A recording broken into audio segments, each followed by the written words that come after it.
and us is not some kind of like bullshit, and not something that's gonna just annoy us. Kate and Jimbo, we wanna see a bit of football chat, not like the rest of the other football crap. Hey, we wanna get it with the realness. Oh, baby, Kate and Jimbo.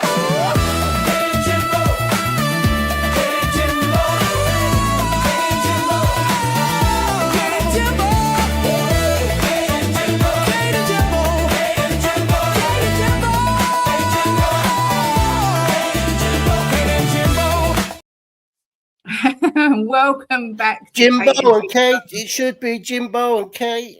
No, it'll never be Jimbo and Kate because it's my channel. I started it. You're just a guest. Okay. But I forgot it's the first time we've actually played the intro because we've been poorly puddings, but we are back. And it is the 16th of January. We're halfway through the longest month of the year, or it certainly feels that way. Loads to discuss today. Loads of things happening and have happened whilst we've been away. I'm joined as always by Jimbo and the wonderful Mr. Chang. Jess is still not 100% well, so we're sending lots of love and kisses to you, Jess. Hope you get better soon. Jimbo, how you doing? How you feeling? Yeah, excellent. Feel a bit better today. So we've had a little bit of a illness in our family since well, yours is self-inflicted, drinking 4 gallons of sherry. Excuse me, mine was a sinus infection and sore throat. That's nothing to do with it. The sherry probably would have helped. Well, if you read the rules on sherry, it says it gives you sinus and a sore throat. Mr. Chang, I'm ignoring Jimbo. How are you doing, sir? I'm doing very well, Miss Kate, Mr. Boxer. Thank you very much for having me back on the Perfect Match. It's been a good 2 weeks now since we last did this weekend preview on the 2nd of January. And what can I say? The sooner this month is over, the sooner this season is over, the better for it. Although I feel that maybe, just maybe, the tide may be turning in our favor. What with the signing of Conor Gallagher, hopefully it's not the last, and maybe we might even discuss this as the show goes on. But the performances on the pitch haven't been much to crow about. We also did a pre-match pump up together, I believe, just before the home game against Sunderland. I really wanted to see Ben Davies score in that game. He did score. Unfortunately, we couldn't hold on to our lead. Robbie, I think is his name. He equalized in the 80th something minute. And I'm still thankful we avoided defeat against Sunderland at home. But the least said about the next 2 games against Brentford and Villa, the better.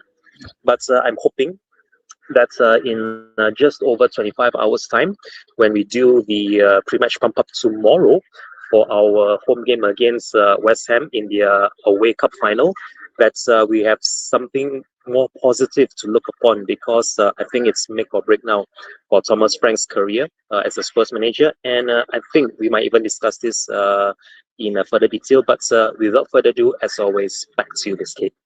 It's good to have you back, Mr. Chang. Always bringing the sunshine.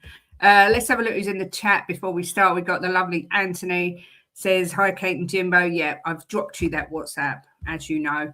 He says, smash the like button on your way in. Subscribe if you haven't already. And don't forget to turn on your bell notifications. And apparently there's a new thing where you can hype a video. I don't even know what that means. But if there is, then hype away. A big up to you, Harmless Potato. Says, unfortunately, I'm going to miss your show again. Hope you're well. Much love. Much love back at you. Ben Bryant, big up to you. Says, welcome back, Kate and Jimbo. Much love. I will tell him, Jimbo and Kate. I mean, don't even sound right. It's like Deck and Ant, isn't it? It's always Ant and Deck. It's Kate and Jimbo. It's just how it goes. Good afternoon, Shemtan. Said the most missed couple on YouTube, Princess Kate and Sir Jimbo, and the youngest looking old man, Mr. Chimichanga Chang. Hope you're all great. We are good, thank you, Shem. How are you? How's your mum? Hope everyone is well. Leo is in the house. Big up, homie. The intro was played today. Leo makes a couple of appearances on the intro, bless him, from when we had our day with the legends. Happy New Year to you too, Matt. Good to see you. Yes, so the lovely Jess, hope you feel better. Ben saying big up Chang, and Luco saying big up Kate, Jimbo and Chang. Good to see everyone. Do smash a like, please. It does help the channel. I always forget to ask these things, but apparently it helps the channel. I don't know. But look, there's only really one place we can start, and that is the unexpected and out of the blue kind of signing of Conor Gallagher. When there was a link to us, Chang, obviously I sort of said to Jim, it's never going to happen. He's proper Chelsea. He hates Spurs. His family hates Spurs. It's never going to happen. He's going to go to Villa. And then all of a sudden, Tottenham paid over and above really what Atletico Madrid would have taken, said, we want him on a permanent. Let's just get this shit done. And they did. And he signed a 5-year deal. What do you make of it, Chang? Are you happy? Well, I will say this about this signing. Yes, it came out of the blue, but it's been a long time coming. If you ask me, we have been crying out for quality signing in midfield. As soon as we tried to land Morgan Gibbs-White, that didn't come to anything. And I think it only made matters worse that we then were given a cold shoulder by Aberrache Eze.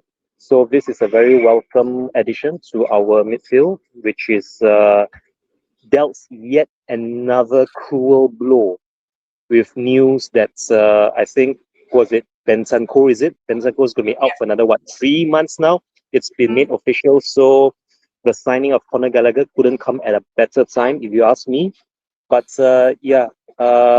this is a player that I've earmarked as a potential signing ever since he was a Palace player, even before Chelsea signed him, or even before he made the move to Atletico Madrid. So hopefully,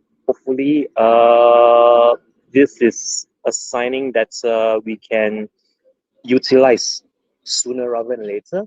I don't think he might make it to the starting 11 come tomorrow. He might make the bench.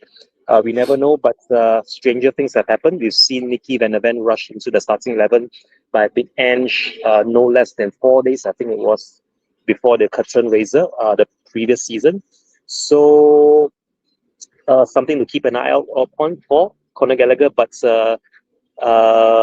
don't get your hopes up too much. I'm not going to be singing Enix praises anytime soon, because they have been underperforming for a good long while. Even when it came to light that Fabio Paratici is going to be leaving us officially in February.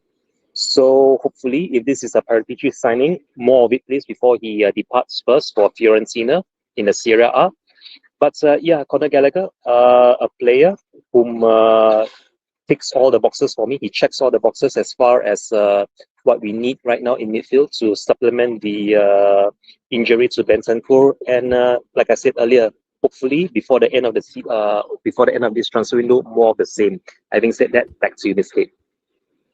Yeah, look, I agree with you, Chang. I mean, I went on the terrace yesterday and got laughed at and mocked and told that we'd wasted money and he's not what we need and he's a bang average player. I think that's extremely harsh. I mean, Jimbo, how are you feeling about the new signing? It's not a bang average player. I'm not laughing. He's an excellent player. He's going to bring to this team, right? What's needed. He's going to bring some fight, and he's going to show them what it means to play football. Fighting for your badge. And that's what this guy do. And he does progress with the ball. I mean, if you've watched anything of him or watch his highlight reels, he does take the ball forward. He's what this team needs, Kate. It's honestly this team. I've never seen such a lack of fight in a Tottenham team, and we get it in glimpses like the second half of Villa and the first half at Sunderland. But this guy will do it all for the whole 90 minutes and 90 plus minutes, and I'm sure he's going to have his foot up people's asses if they're not working hard. I think it's a fantastic addition. I've been saying to you for how many years that he would fit into Tottenham, and I'm so pleased we've got him. I really am. I have been listening to other YouTubers a little bit over the last few days, and it does make me laugh because I remember last year when we was kind of linked to Gallagher and everyone was going, I'll take Gallagher all day long. And then when we get him, they go, it's not really what we need. I mean, the two players that he's basically in competition against is Archie Gray and Bentancur. Well, Bentancur's injured, and Archie Gray, as much as I like him, I think it will do him good to learn against a player like Conor Gallagher.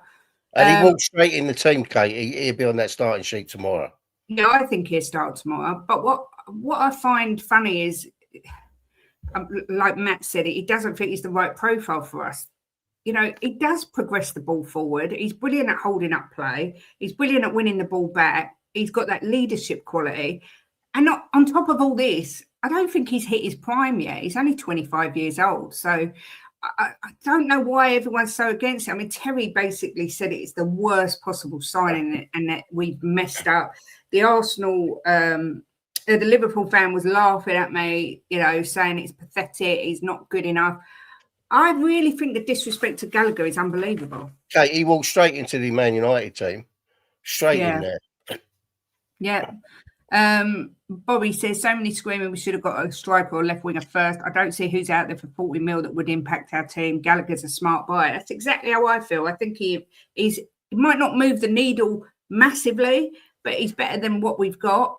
And I think he's that leader warrior that we need on the pitch that we just haven't got. And everyone moans we haven't got leaders. And and he's solid, reliable.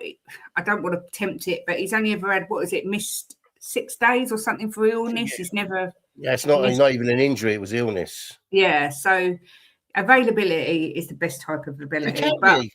It can be a game changer. Game changers, you get a different type of game changers, right? If him breaking up play of another team and you know, getting the ball forward, it is a game changer if the strikers can put it in the back of the net. You know, it's not just the people who put it in the back of the net are the game changers. It's the people that work their bollocks off behind them for them to get it forward, to get it in the back of the net. So he can be a game changer. I think he's going to make a massive, massive impact on this team. And I think he's going to bring a bit of steel to it and show some of the other players what they need to do, you know, when you're finding it a bit hard. And to be fair, I mean, there is a lot of rumours going around that Gallagher's, you know, we all know the relationship that Pochettino had with Gallagher. He loved him, made him captain, played him more than any other player. There is rumours that this could be Poch's first signing. I don't know. You know, all I know is I'm pleased we got him. I think it was a great bit of business. As far as a striker, obviously, Mr. Chang, it's come out as well that Rich is going to be out for 7 weeks-ish. Another hamstring injury. I was guilty of blaming these hamstrings on Ange Postecoglou. Maybe it's just a curse at Spurs. I mean, we've got Mawani, Solanke's back. Are you hoping we maybe sign a striker this window? I mean, yes, signing a striker or any kind of forward would be seen as a priority. I'm surprised we actually got Gallagher before a forward player, seeing as we sold Johnson very early on in the window. And ever since his sale, we have actually been finding it difficult to outscore the opposition. So I really do hope that Richarlison's injury would be the same as how we treated Bentancur's injury, which is to sort of supplement or try to replace this injured player with a like-for-like signing. Although I think it's going to be difficult with only slightly more than 2 weeks left in the transfer window to find any sort of striker of any sort of quality who will want to leave his current club and come to us. What with the World Cup now only 6 months away from today, so it will be a tall order to find any sort of replacement. And if we do get a replacement, I really hope it's one that would, much like Gallagher, walk straight into the starting 11 and replace one of Solanke or Richarlison in the long term, because the way I see it, I don't think Kolo Muani is going to be staying. There are rumors that he might even return to PSG before the end of the transfer window if his loan is to be terminated, if we do find that's a permanent striker to replace either one of Solanke or Richarlison this window.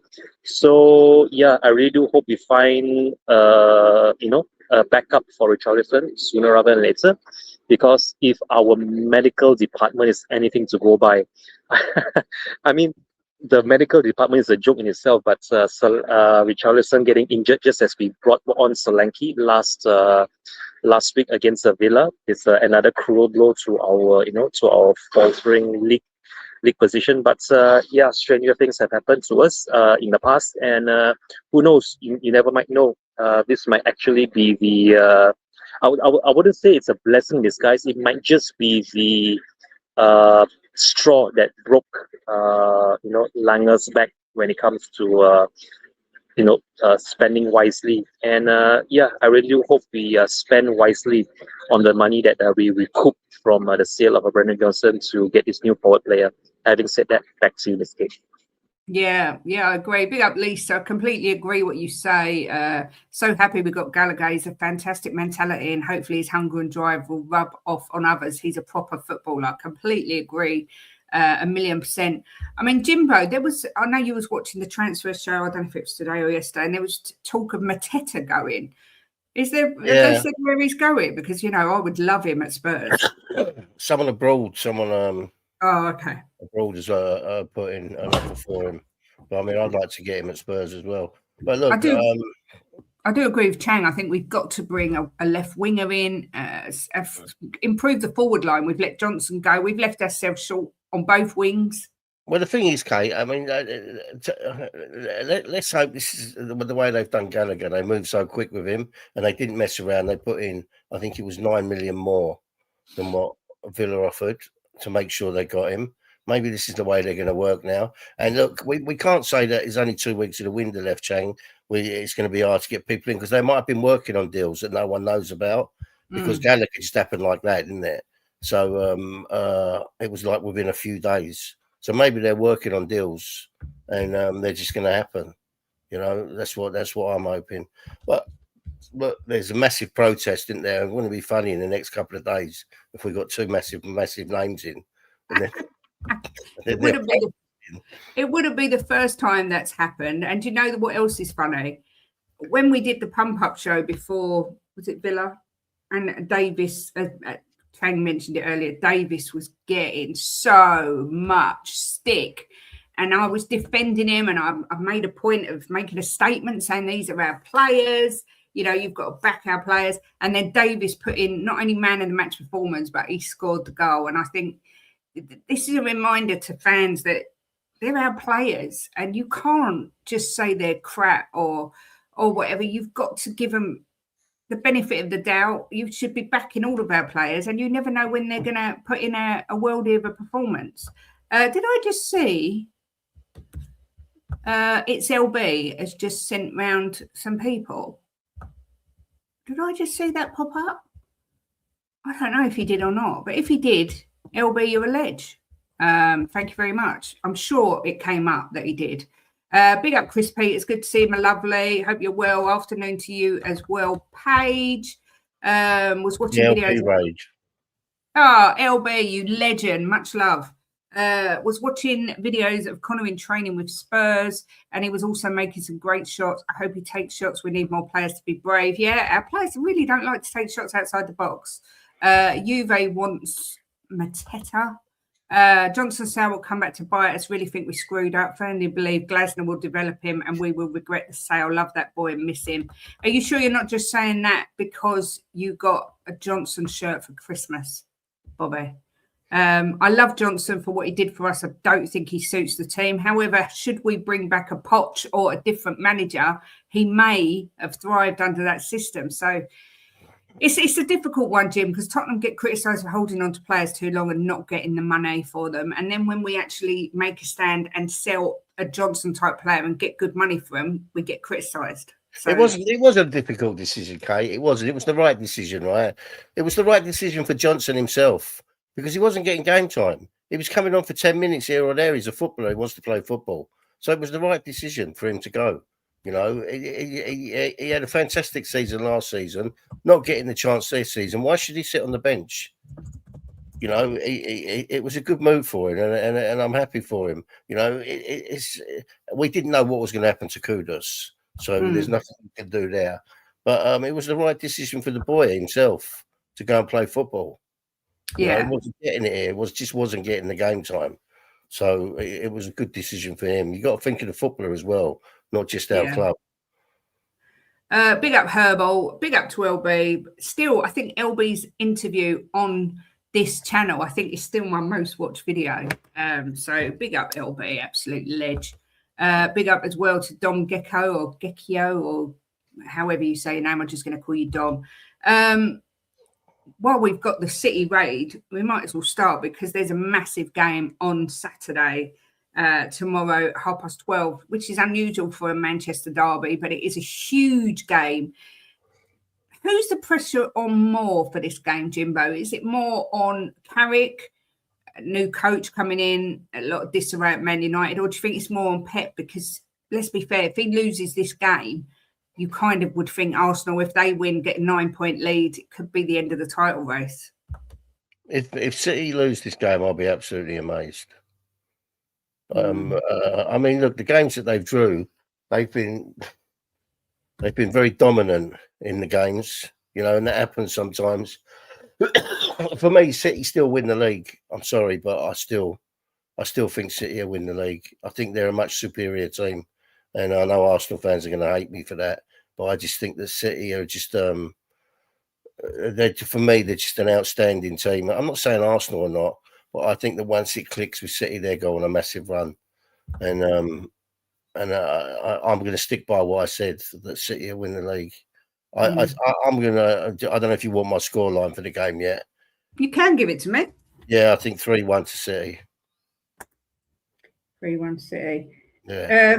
So did you answer who you think the pressure's on, or do you? I don't think the pressure's on any of them. Carrick's only just got in there, so there's not going to be any pressure on him. He's going to have a little bit of leeway. And how can you put pressure on Pep? What he's done at City, Yeah, you know, he's got so much clout in the bank. in the bank. Yeah, he's got so much. There's no pressure on Pep. No.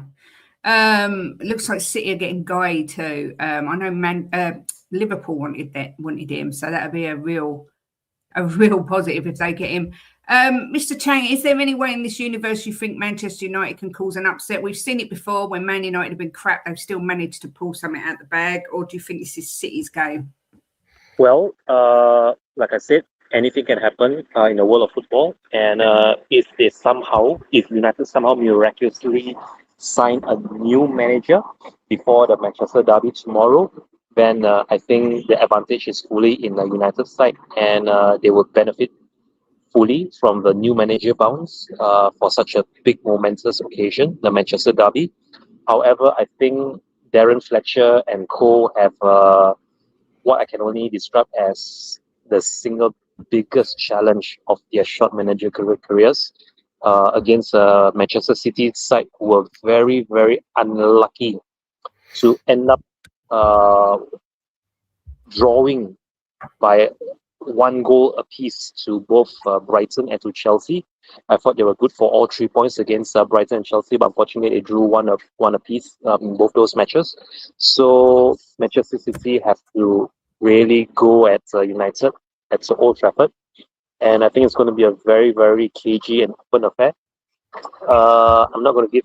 If you want my prediction, I'll give it later. But the only way I can see United actually getting anything out of this is if they actually treat this derby with respect, and that means actually playing up their skins like it's a cup final, and giving their supporters something to cheer about now that they've already sacked Amorim, who rather surprisingly was the first manager to get the boots in this calendar year, but again, it was a long time coming, if you ask me.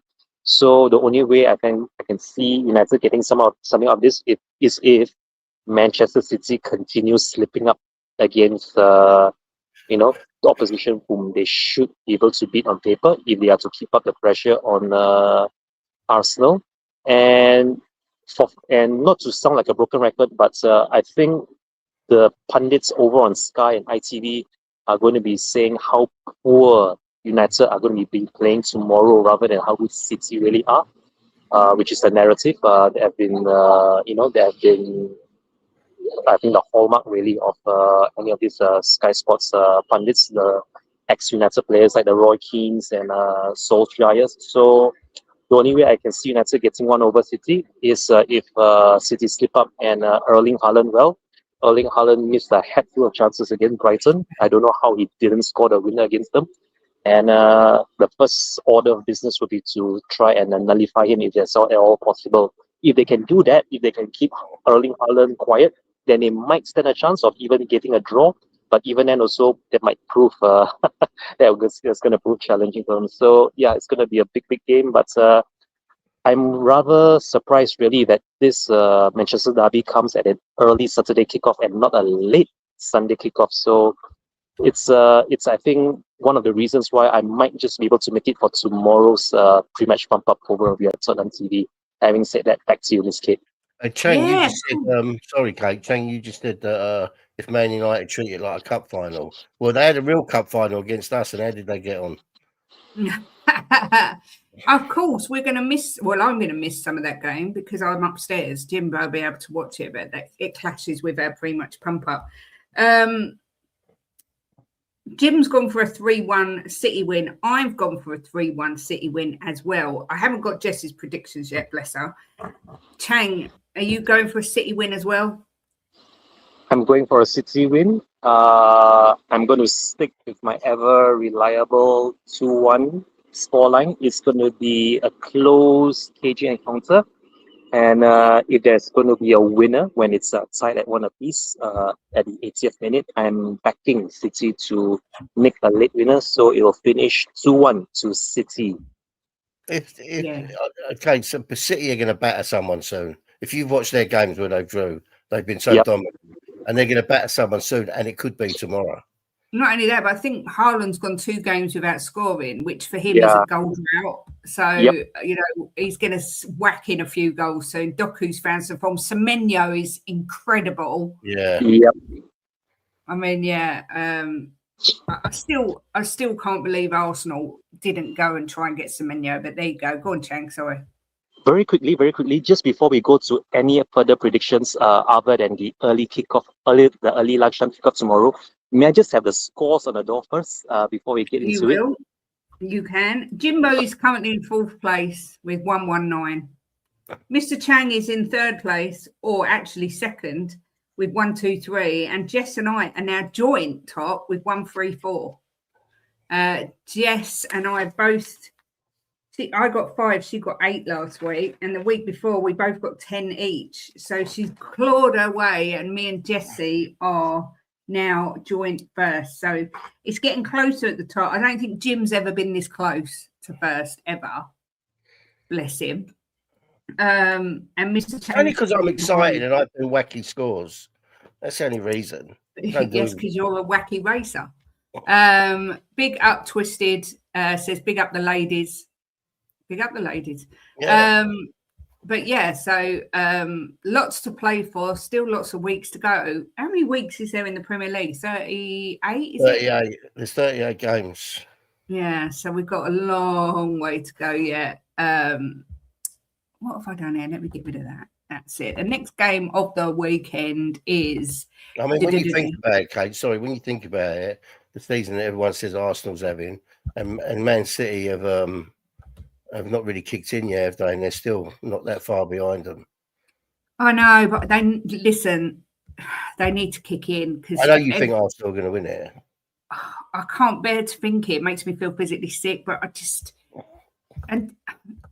do wonder if Semenyo could be that missing piece that Man City need. I don't know, but they need to kick in and start winning comfortably, so that I can get my faith in City back. I can't cope with Arsenal winning the league. Sorry to my Arsenal friends, but I can't cope with it at all. But the second game of the weekend is Chelsea versus Brentford. Chelsea, a very strange team, just brought in a very strange manager who I happen to very much like, but who said in his press conference, if you break down the word manage, it's actually man age. So I'm actually aging men. Very bizarre statement. I know that's what he said. And I said, if you break down tic-tac, it means that they're all actually tactic. You're all actually eating tic-tacs. I mean, it's just bonkers. This guy is a little bit strange, but I like him. However, is he for Chelsea? I'm not quite sure. But Mr. Chang, Chelsea, how do you see this going? This is tricky. I don't see how Chelsea can afford to drop any more points if they are really serious in trying to finish the top 4 this season. again, I've mentioned it many a time that this is going to be one of those strange seasons where all these international players are going to want to try to reserve themselves in the hopes of making on a plane to go to the Americas for the World Cup in the summer. But I can't see anything but 3 points for Chelsea against Brentford. Yes, Brentford are now going to be without Semenyo. And yes, Brentford also got that much needed win over us when Thomas Frank returned there. So I am still going to be sticking with my home win prediction. I think this is going to finish 2-0 to Chelsea. It's going to finish Chelsea 0, Brentford. Chelsea 2, Brentford 0. 2-0. I actually don't know what score I'm going to do for this. I really don't know. Because Chelsea have got such a good team, but they're so unpredictable. And then, let's be fair, their goalkeeper is just shockingly bad. But then Brentford have lost some key players. Oh, I don't know. Hard one. It is a really difficult one. I'm going to go 2-1 to Chelsea, I think. I'd love to do a draw, but I've got a feeling that they might just nick a win here, Chelsea. Jimbo, what are you going for? It's very difficult. I don't know how Brentford are going to be without Semenyo because he was. Semenyo was at Bournemouth, wasn't he? Oh yeah, he was, wasn't he? Yeah. Shit. Sorry. I'm going to go 2-2, Kate. Sorry. 2-2. Yeah. To be fair, Brentford have hit a bit of form and they do play some good football, but I just think to myself, Chelsea can't. They don't seem to get stop goals going in, but they can score. Yeah. And Thiago's on a bit of form, isn't he? Thiago. Who's Thiago? Their striker. Is he? I can't think of that. What, Brentford's? Yeah. Yeah, sorry, I'm thinking of Chelsea. Yeah. But yeah, look, it's a difficult one. I wouldn't be surprised at any way this goes, but I hope that Brentford gets something out of the game for sure. Then we have Leeds, Fulham, Jimbo. This is another difficult game because they're both teams that don't give up. They're both teams that can, win against when they're not expected to win, if you like. I'm going to go 1-1, Kate. 1-1 for Jimbo. And then Leeds just made a really good signing. I can't think who it was now, but they have just made a good signing. Mr. Chang, and they've got Dominic Calvert-Lewin, exactly that. Paige saying 2-1 Leeds. Mr. Chang, who do you fancy for this one?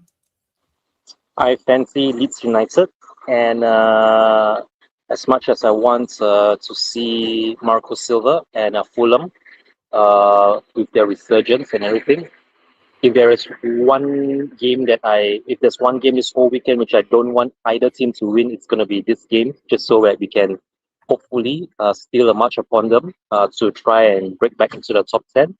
But I think Leeds should have the advantage, the upper end at Ellen Road, which is why I'm also going to stick with my prediction of a home win. It's going to finish Leeds United 2, Fulham 0. 2-0 for Chang. I've actually gone Leeds 3, Fulham 1. I think they'll be too strong for Fulham. That left back we're signing. Santos from Santos. I reckon Brazilian manager really likes him. That he's going to be in tension for the World Cup. I did give 5 memberships, or we did give 5 memberships for the channel, which went to Chris Peters, legend, Merovingian, legend, Swim Master, legend, Huncellini, legend, and Rob Plan, legend. So congratulations, guys. You all got a membership for the channel. We will be doing a members giveaway soon as well. Just got to sort out a prize. But yes, big up Rob as well for being a member for 4 months. Proper legend. Now, look, you get a proper legend. Next game on the agenda for the weekend is Liverpool versus Burnley. I'm going to go straight in there with my prediction, and I am going to do Liverpool 2, Burnley 0. I don't ever give Burnley any chance of getting goals unless they're at home. And I just think Liverpool will be way too strong for them in this game. So I'm going to go Liverpool 2-0. What are your thoughts? What's Bobby put? 113 here, 37 likes. Please smash that like. It's free. 100 likes and Kate promises not to chuck. I mean, help Jim down the stairs. I never make that promise. It just depends how I feel on the day. Jimbo, Liverpool, Burnley. How do you see this one going? I fully expect Liverpool to have a good second half of the season. I think they do really well this half of the season. I think they're kicking. And I'm going to go a 3-0 to Liverpool. Too good to keep down, Kate. They can't stay messing up. They're too good a team. Big up to the number one Agambar on the planet, Mr. Chris Agambar. Good to see you, sir. 1-0 Burnley, really? 4-0 Liverpool, says Rob. Afternoon, Ed. Good to see you. Says we'll spank the Hammers tomorrow. I feel it. Let's hope so. Sorry, I won't push Jim downstairs if we get 100 likes, I promise. Ed says 3-1 Liverpool. 5-0 Liverpool, says Side Dancer. Is Salah going to be back for that? Because the AFCON's finished. Yeah, because it's who's in the final. It's Senegal, Morocco. Yeah, and he plays for. They got beat in the semis, didn't they? Yeah. He plays for Egypt. 2-0 Liverpool, says Paige. Afternoon, Rob. Congrats on your membership. Go on, Mr. Chang. Go on. Sorry. Sorry. Yeah. I just wanted to say very quickly, with regards to the AFCON, massive congratulations to Pep Matasar for getting one over Mohamed Salah's Egypt. That I think is a very morale boosting, achievement for him to take Senegal into the AFCON final. So I will be properly supporting and rooting for Pepe Matasar's Senegal to win the AFCON, just so that he can come back to Spurs a winner from the AFCON. Having said that, back to you, Mr. Kate. Yeah, you see what Cassandra put? There's a third place playoff. Yeah, I forgot that. So Salah won't be back. But look, I think Liverpool still win that comfortably. Did you give me a score, Mr. Chang? I don't think I asked you yet, did I? Yes. My prediction is the same as yours, which I gave you over an hour ago. Liverpool to come out 2-0 winners in this tie.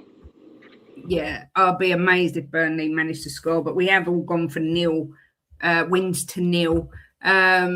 Egypt play Nigeria in it tomorrow. Thank you very much, Chrysandro, our Egyptian correspondent there. Twisted says, same Mr. Chang for Ismail Assar. Yeah, congrats to everyone. I think, Jimbo, I think you said that Sarr has barely got any minutes. Yeah, I'm not sure he's got any game time, has he? He hasn't been picked a lot. Don't know. It's been great for Pepe after everything he's been through. Yeah. I'd agree with that.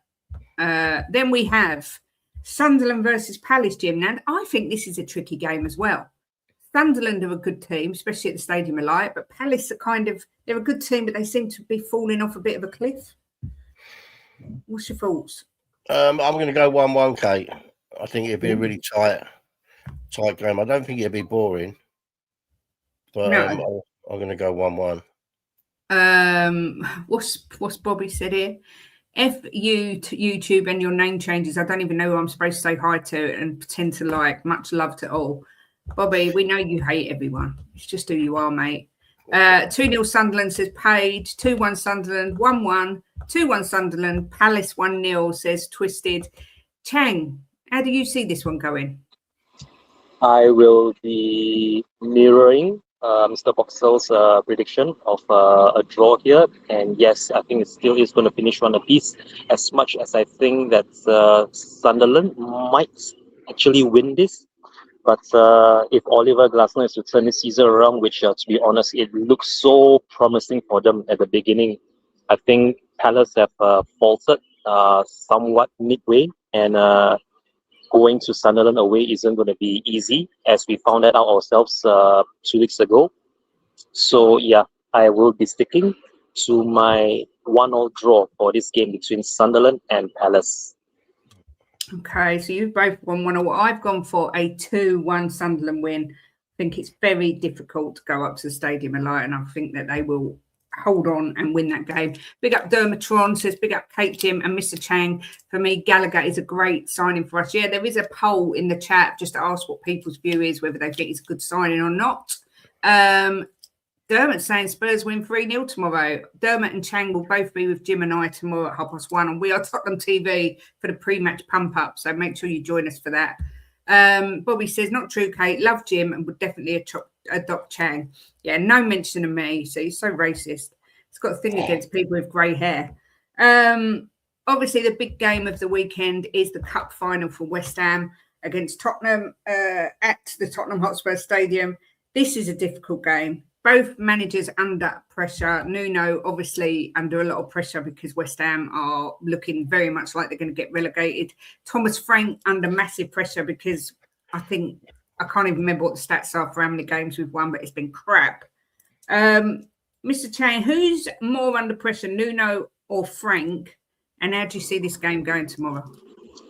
The way I see it, I think Nuno's the one's going to be under pressure because he's already been sacked once this season when Forest lost to West Ham. And if he does lose tomorrow's game and the game against Forest, he might become the first manager to actually get sacked twice by clubs that led to his downfall. First, he was sacked by Forest when West Ham beat Forest, and he might get sacked by West Ham when Forest do beat West Ham. So, yeah, this is going to be a very interesting case. And if the reports are to be believed, I think the board are going to be sticking with Thomas Frank because I think the alternative to be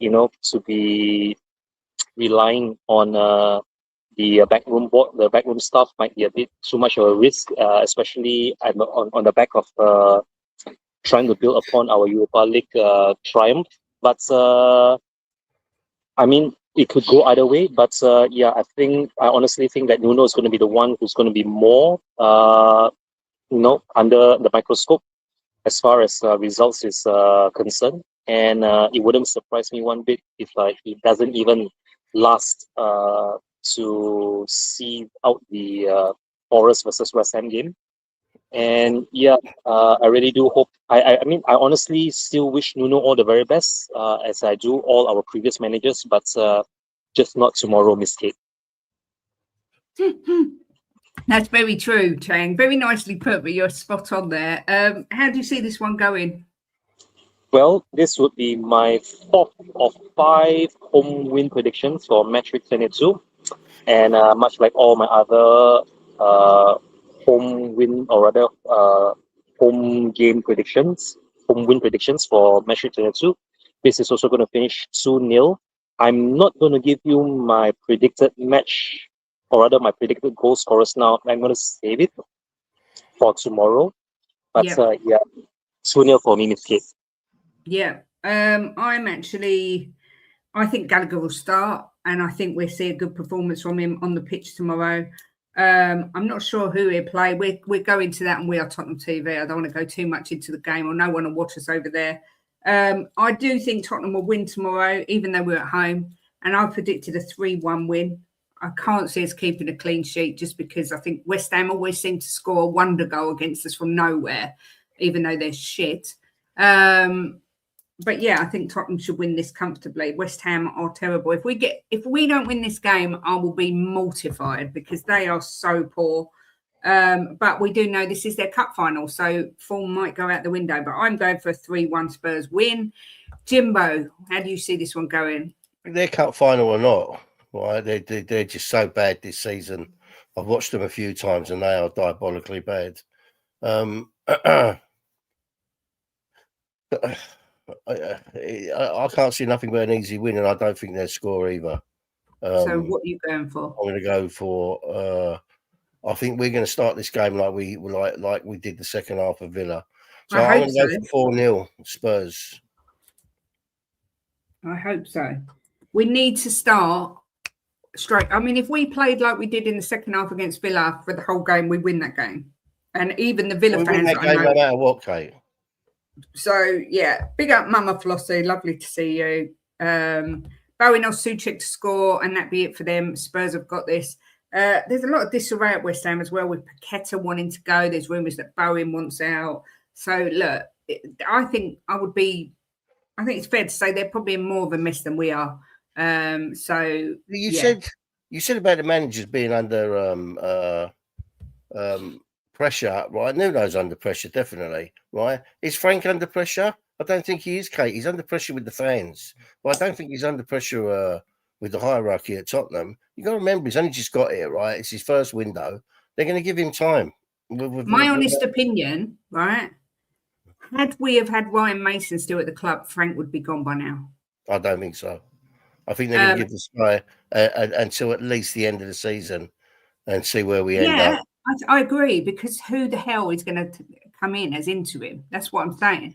But I think if we go out like we did against Arsenal in a London derby and put another really limp performance in and end up losing or drawing, then he's going to be under huge pressure. And there's a big protest tomorrow at the ground. So look, we shouldn't even be contemplating losing against these.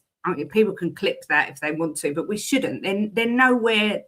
We're sitting in 14th or wherever we are, but they are awful, West Ham. They look totally disorganised on the pitch, out of ideas, shot of confidence. We should be making a statement win tomorrow, in my opinion, and anything other than a win. And I'm not going to be happy, Jim. So stay away from the stairs.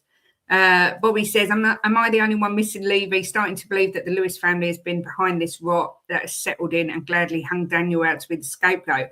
Bobby, I've said that since day dot. The minute Levy went, I said all he was the mouthpiece. It's them that's pulling strings. However, I do see slight changes in the way things we're going about things. The fact that we went in and just said, sod it, let's just go and get Gallagher on a permanent, when we could have. Daniel Levy would never have done that. He'd advised him not to do that without any shadow of a doubt. So there is slight changes. If you lose heavily, if we lose heavily to West Ham, I will be 1,000,000% Frank out. It's as easy as that, because that's unacceptable, because we didn't turn up against Arsenal. And if we lose heavily and don't turn up against West Ham, I will be Frank out. Good afternoon, Willsy. Lovely to see you, as always. Then we have Sean Dyche's Nottingham Forest against the Arsenal. Willsy, we always love it when you come in and give kisses and likes, even though you are an Arsenal fan. Win the next two, we're safe, so you can stay till the end of the season. Just cut out the time wasting diving. I'll live with this crap football. The thing is, the second half of Villa, it wasn't crap football. It was brilliant. It was really good football. We just need to see more of the same. Mr. Chang, Forest, funny team, obviously beat us 3-0. I think they beat City as well. But Arsenal at the minute, literally, they just don't look like they're going to drop points. But is there a chance, do you think, that Forest could get something out of this game? If there's one manager whom you would back to manage Forest to try and stave off Woolwich running away with the league title before this transfer window is over, that manager would be Sean Dyche. I still think Woolwich will have the upper hand in this game. But, it's Forest. They are at home. Anything can happen in the league. Stranger things have happened to lesser teams. And I'm fully backing Sean Dyche to avoid defeat to Woolwich at home at the Forest ground, which is why I am going for my second of only 2 1-all predictions for match week 22. I really do hope it's going to be a Forest win. I would love nothing more than to have Sean Dyche inflict Arsenal's first defeat of the new calendar year. But I honestly think that a 1-all draw would be a good return for us as well, because we also need to keep the distance between us and Forest. So yeah, let this game finish 1 apiece. If there's one prediction in this entire match week 22 that I want to come true, let it be this match where Forest hold Woolwich at bay at 1 apiece. Back to you, Miss Kate. Bloody hell, we've got Shameless Sean in the house. I think it's the first time he's ever been in our room. Feel very honoured. Big up, Shawnee. Hope you are well. And I saw he's been in before, I'm sure. He said, so you're now on the Butler train on Levy to Bobby. I was going to say, in this, we've never been massively on Levy's back in this channel. We kind of agree with a lot of what you said, but I do think people put it all on Levy and didn't realise that, like Bobby said, he was just a puppet, really, and they're the puppet masters. So it'll be interesting to see if anything changes. 3-1 Arsenal, says Paige. Twisted says 1-1. Arsenal will start feeling the pressure at some point. 3-1 Arsenal, says Luco Ash. Really itchy nose. Rob says, I don't think the board have the bottle to do anything and I will be at the protest. We'll see. 3-0 Arsenal win, says Matt. Sean, not on any train, but the so-called demon's gone, and in my eyes, we've gotten worse. That's just facts of the current situation from my perspective. It's not going to happen, unfortunately. Forest are poor. 2-1 Arsenal own goal and a dodgy decision. Big up Fiona, says, afternoon, guys, 2-1 to the Arsenal. I spoke to someone who knew Levy's wife and said to him, Levy's told what to do by Enoch. Yeah, don't surprise me. I'm sticking with the score I said on the terrace last night, and I'm going to go for Forest 1, Arsenal 3. Bobby said it 9-0 to Nottingham Forest. I watch Arsenal. I hate to say it, they're such a complete team, and at the minute I don't see them dropping points to anybody, but I really hope and pray I'm wrong. So I'm going 3-1 to Arsenal. What is this? Chang doesn't even want his own team to win. Of course he does. Jimbo, Forest Arsenal. How do you see this one going? Yeah, first I want to say on Tottenham. Can I just say on Tottenham, Kate? I get really frustrated because, I mean, how long's Frank been here? Right, he needs to do his own stamp on the team. I know the football's not been brilliant, but he needs to bring his own players in. Right, I mean, he started off terrible at Brentford, and look how they ended up. So I think we need to give the guy a bit of a break and just wait and see when he brings players in how we go without like hounding him out. And we don't know how Enoch are going to perform yet. This is the first window since Levy's gone, right? And they've gone in 9 million above what Villa offered for Conor Gallagher, and we've got him. So let's see who else comes in, and how they perform. I mean, I just think that it's everyone jumps on the bandwagon. I know the last 25 years, but this is a new era now. They've just employed 2 new people. Frank has got an assistant in here, and they've got this new guy, whatever thing he's got above, whatever his job is. So I think to help with the transfers, I just think we need to give it a little bit of time. It's easy to jump on the bandwagon and just wait and see what happens this window. There's still 2 weeks left of the window. Mm-hmm. I just think that it's too easy just to scream and shout everybody out. Let's see what happens. Yeah, I agree. I agree with you. So what do you think the score is going to be, Jimbo, on the Arsenal game tomorrow? Look, Forest are another funny team. I mean, how they ever beat us 3-0? I mean, I know. I mean, it's mind-boggling when I watch them. Sometimes they look so bad, but Arsenal are going to be too good for them. I think they'll score Forest, but I think it'd be 3-1 to Arsenal. Same as me. Twisted says, Jimbo, has Frank impressed you enough to deserve backing? Look, I don't think Twisted. I don't think that we can really. I mean, you can judge him on some of the games, yes, right? Of course you can. I mean, that's what you watch every game. But I think that he needs to put his own stamp on the team. There's players in this team that shouldn't be in this team, right? And he needs to get his own players, some of his own players in. We've got the core of a good team, right? I think let's just wait and see, what happens this season before we start making judgment. It's for me, it's really, I just don't see the point of sacking him and bringing someone else in and starting it all again. I think we need to give this guy a bit of time and see what he does when he brings people in that he wants in, and then take it from there. I just think to me, sack him and bring someone else in. To me, it's like ludicrous. It really is. Let's see if the board back him, right? What players we get in that he wants. Get some upgraded players and see where we go from there. I mean, look, we're only 4 points, is it, or 5 points off the top 4?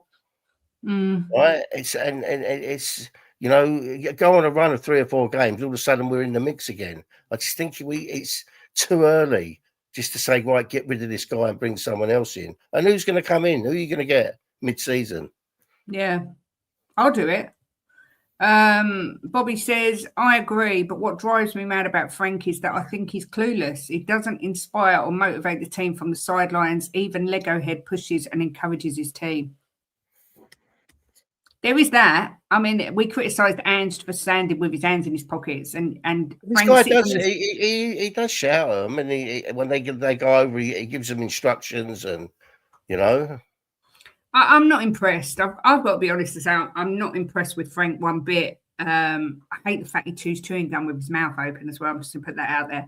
But I'm not impressed with him at all. But I don't see the value in sacking him right this second because there's no one to bring in unless they're going to go mad and go and get an Alonso or something. But even bringing in someone halfway through a season doesn't tend to work. So look, and the thing is, Kate, with Enoch, it's because of the last 20 years, 25 years they've been in charge, right? Look, they've spent money, right? But there's no argument about it. They've spent money, but for me, it's more the recruitment side of it. The scouts, some of the shit they've brought into this club, and some of the money we've paid for them is just fucking mind-boggling to me. Whoever possessed some of these players, right? So for the money we paid for them to go through, right? And look, are Enoch up there scouting? Of course they're not, but they're putting the money up, and we're the 4th biggest spenders in the league. But the scouting's been diabolical. I've said to you how many times, Kate, when we've watched football, whoever paid the fucking money for that player, who said yes, we'll sign him. Dembele, right? It's just one of a fucking 100 players that they bought into this club for ridiculous money. So it's not that they haven't spent, because we're the 4th biggest spenders. So it's the recruitment for me. They need to get someone in that can recruit properly. Other teams do it. So why can't we do it, I completely agree with Bobby here. He drank from an Arsenal mug. He's got no passion for the club, no understanding of the rivalry. Either he's poor from a Spurs manager and wants someone who actually seems to give a fudge. Look, for me, we've not improved since Ange was here, but at least with Ange, he had a bit of passion. I'm not saying I want Ange Postecoglou back before people start changing and twisting my words, because I just don't think Frank's the guy. I don't think he's a bad manager, but I think he's a very bad fit. And it's just, we're out of the cups, we're not going to win the Champions League, regardless of what Jim says. It just feels like it's a wasted season again, just a wasted season. I just, I don't like his press conferences. I think he avoids questions. He's too nice. I still think he's too nice to be a Spurs manager. He's just a nice guy.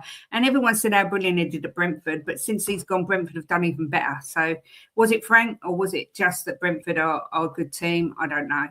Darren says the first half against Villa was unacceptable. You don't set your home team up to play like that. Frank needs to know what type of club he's at. Yeah. Tottenham fans would like the fact that their manager, is not on the touchline screaming and shouting at the players, going at. I don't know what that means. Jim, when I was at the Fulham game, I saw him yelling, but it was clear that the players weren't responding. They're either not good enough or ignoring him, which is a major issue. I don't think any of the players respect him. You've only got to see Van der Ven walk past him, don't even look at him. The other day when Danso was coming on, I think it was, Danso was messing about with his tactics board. He weren't listening to the manager. Danso was doing the tactics board. I mean, it's bonkers. It's bonkers, but look, we'll see what happens. And Frank does like to slag off the fans, which is never really a good look. We can't recruit properly because we change players, managers and agendas on a regular basis. Poch was the last manager to inspire me. I agree, Bobby. I'm with you 1,000,000% on that. I will love you and leave you.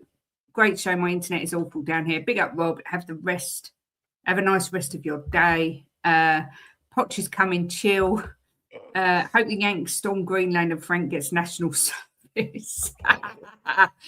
Jay says Frank's a fraud and his assistant was the true genius. Well, it's looking like that.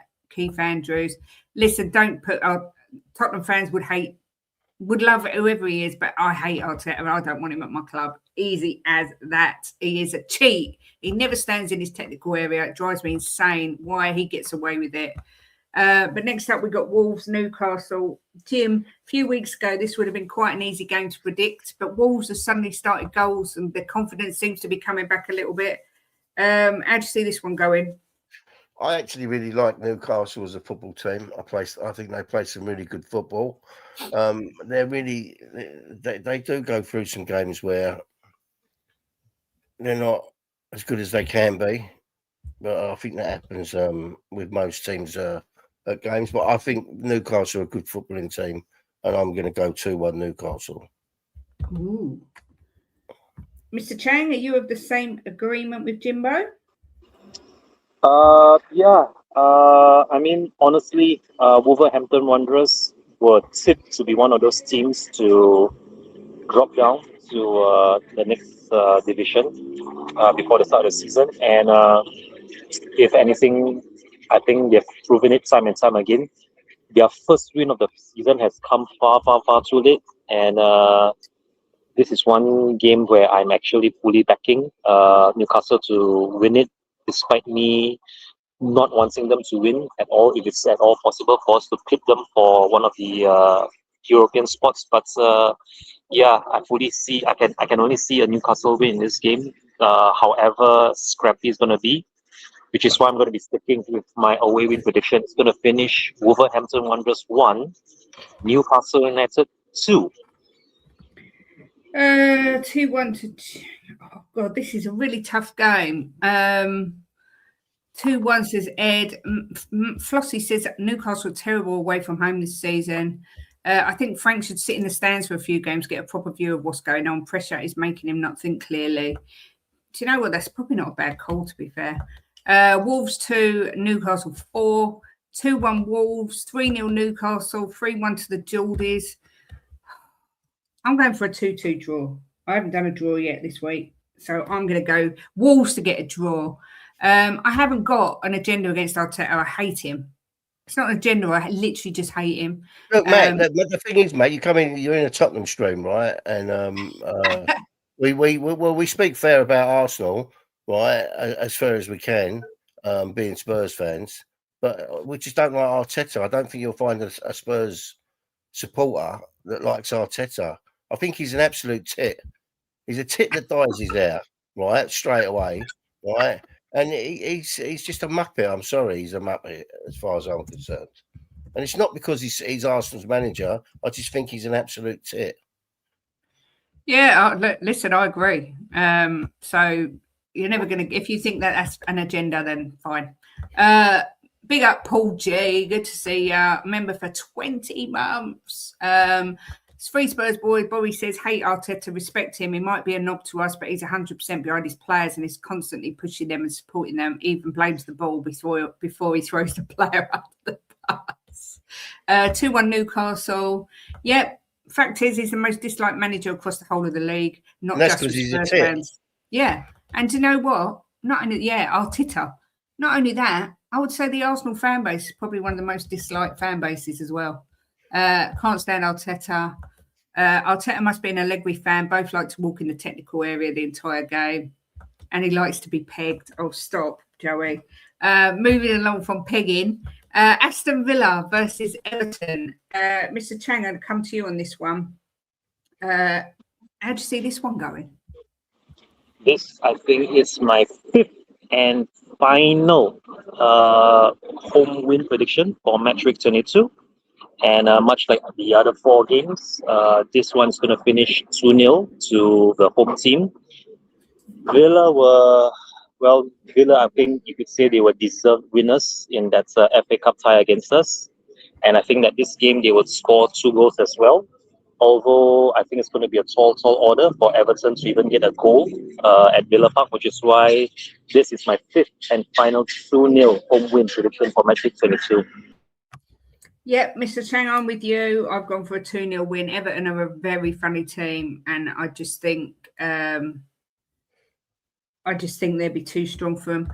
But you said he's a cheat, but he's not a cheat. yeah, it is a cheat because walking around outside your technical area is against the rules, and against the rules is cheating. Therefore, he's a cheat. There's my evidence. The end.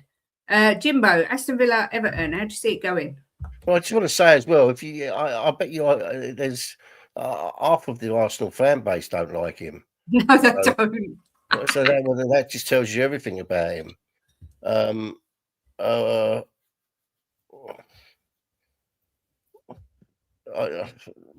think Villa win this comfortable. They're another team that I like watching. Very good footballing team. I think 3-1 Villa. Ooh. I'm just reading Alistair Gold has tweeted something here, and he said that it was a very different Thomas Frank press conference. He seemed very upbeat. Yeah, and but he said, talking about his future, he said, I'm very aware of how this football world works. I know we haven't got enough of the results we want. I know I can just see small steps we're constantly making. I still refer to the last 6 games with a more positive and consistent performances. Not perfect, but there's good signs of a team where we are talking about sometimes not being able to deal with setbacks and resilience. In football, sometimes momentum changes. I can see the small signs of the culture, the training, how the boys have been training here, especially Tuesday, Thursday. Very intense, focus, working hard on the offensive part of the game, because we know the defensive in many ways looks good. Not through the roof, but good. Big improvements, set pieces there, but we need to do the offensive side better. I think all the small steps we're doing with everything from signing Conor Gallagher, signing John Hattinga as assistant coach, the excellent signing of Rafi Mawson as football operations officer, how we want to do things, everything's going forward. We just need a top performance and a win on Saturday. The coach they brought in, he's for the defence. You know that he's defensive. Yeah, that's right. Yeah, I think he's feeling the pressure, in my opinion. Can you point to me in the rule book where it says the government of your... Oh, Matt, I was going to tell you to F off then, but turn it in. I'll say turn it in, son. Look, Matt, we don't like Arteta. I mean, if you want to like him, he's your manager. You can suck his dick if you want, but we don't like him. It's as simple as that. You know. And I think he's a cheat, and he's a whinge bag as well. Yeah, that's right. They're just at the point where they don't care, just want to get over the line. Yeah, I hear it. Yeah, look, rule violation. The FA's laws of the game explicitly state that all occupants of the technical area must remain within its confines, except in special circumstances. Thank you, Jerry Barton, our FA rules correspondent. 2-1 Bournemouth, says Paige. Name a foot. Oh, hang on, read it. Name a football is to win trophies, and if my manager is disliked and he wins me league titles, I don't care. He wins trophies. I know you've been kissing his ass for 6 years. He ain't won fuck all yet, but you've got to be right eventually, I suppose. But people laugh at us and how we've done over the last few years. But at least we've got a major European trophy in the cabinet. I know. I mean, Thomas Frank was drinking out of an Arsenal mug. I can't believe he actually found a cup with Arsenal's name on it. That should be even more of an accomplishment. But look, Brighton, Bournemouth, Jimbo, what do you see for this one? Brighton are another one, aren't they? They're a funny team now. What did they do last week in the Premier League? I think did they win 1-0? Bournemouth beat us 3-2, but obviously they had Semenya. And Brighton drew 1-1 with City. Oh, right. Yeah, City scored late, didn't they? That's right. And Brighton beat Burnley 2-0 before then. Yeah, they drew West Ham, Brighton, though, 2-2. I know they're a funny team, Kate. I'm going to go with Twisted here, and I'm going to go 2-2. Desmond for Jimbo for Brighton, Bournemouth. Come on in. Mr. Chang, what about yourself? Tough game to call. Both teams actually can win this game. I think of all the matches for match week 22, this is going to be the hardest one to call, and which is why I'm going to go for a neutral scoreline. And the final prediction for match week 22 from me is going to be my third and final 1-1 draw for match week 22. It's going to finish 1 apiece between Brighton and Bournemouth. 1 apiece. That's the scoreline that I've gone with as well, Mr. Chang. I just can't decide. So I've done the, next best thing and gone for a draw because I can't decide which way to go. And let me end this poll as well while I think of it. Right, Conor Gallagher, is he a good signing? Yes, 86%. No, 14%. We've got to take into account that some of those 14% could be rival fans. But what was the poll, Kate? Is Conor Gallagher a good signing for Spurs? Oh, right. Yeah. 86% say yes. So that's a resounding majority. But look, I think it's a good signing. But I think for people to crucify him before he's kicked a ball like they were doing on the terrace last night, it's just ridiculous. Typical Arsenal fans, they are ahead of themselves, very much so. What's Matt going to be like? What's Matt going to be like next season if they win F all this season? Oh, do you know what? Do you know what, Jim? Just the thought of that makes me so happy. I still think there's a massive chance they win nothing this season. Oh, please let that happen. But yeah, look, I was looking for Ben, but I don't think Ben's streaming today. Let me just look again. He hasn't come in either, is he? I hope it's all right. Live. No, Benny's not streaming today, so I can't redirect to him. But look, that is the end of the show. We've got through all the games. We've got loads got through today. I had a good chat about Conor Gallagher. Do another poll. Is Arteta a twat? We know that will be 99%, and it will just be little Matt saying, "No, he's not. I love him." Conor will energise the entire team. Great signing. Yeah. I think so, and I think he's the leader we've been crying out for. It's not double standards, Matt. Everyone knows Arteta does it every single week, every single game. I'm sorry that you're blinded by your love for him, but that's how it is. Semenyo and Guy, hopefully the difference to bring them back into this title race, just not this weekend. Sorry, Paige. I shall be cheering on Manchester City in the morning. It took Arteta 6 years to get where he is, right? And there's still no guarantee he's going to win something this season. So he's not a bad manager. I'm not going to say he's a bad manager, but he's not as good as they think he is. They've spent a fortune, and they have their scouting is definitely better than ours. They bought some decent players. But what happens at the end of this season if they win nothing? What happens then? There's no guarantee they're going to win anything. Yeah. I just find it funny when Arsenal fans come in here and moan at us for having agendas. We're Tottenham fans. What do you think we're going to come in here and sit and suck Arsenal's arse? I don't think so. We give them credit where it's due, but at the end of the day, we do hate you. Not you personally, but we hate your team. And that's how it should be. That's what rivalry is all about. Mr. Chang, obviously you're back with us tomorrow at 1:30 on We Are Tottenham TV for the pre-match pump-up.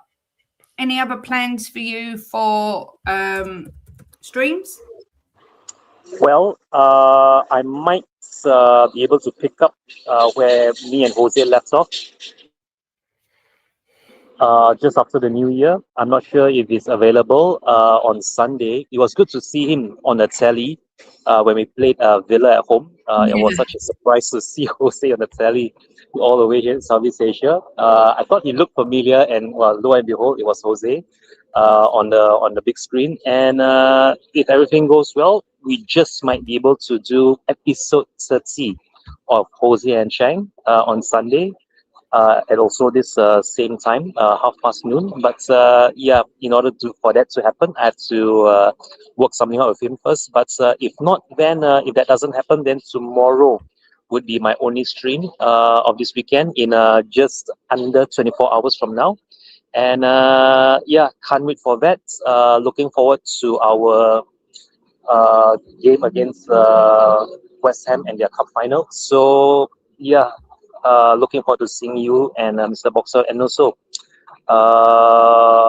Dermot, the Dermatron tomorrow over on We Are Tottenham TV for the pre-match pump up. Having said that, as always, thank you very much, Ms. Kate, Mr. Boxer. Straight back to you. Always a pleasure having you on, Mr. Chang. Thank you to everyone who's watched. Big thank you to Rob, who's been a member for 4 months, and Paul G, who's been a member for 20 months. Matt, listen to me. I'm only going to say this once.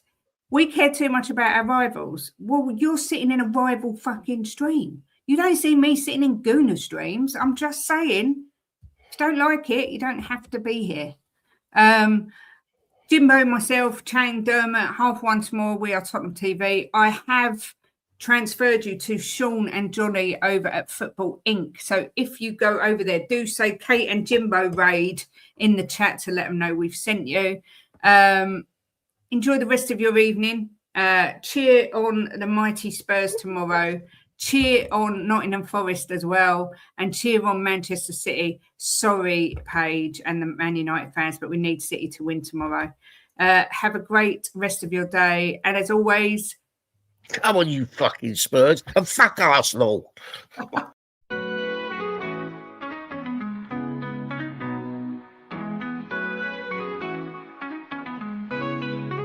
Giving opinions with no regret, smashing the top bins like in the onion net.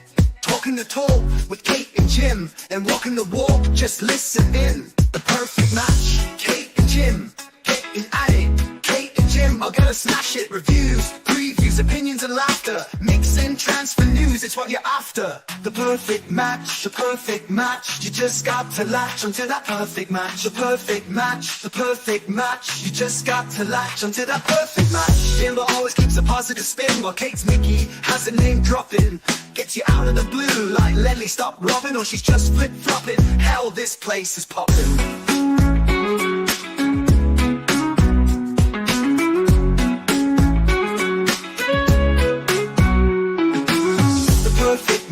The perfect match, you just got to latch onto that perfect match. The perfect match, the perfect match, you just got to latch onto that perfect match.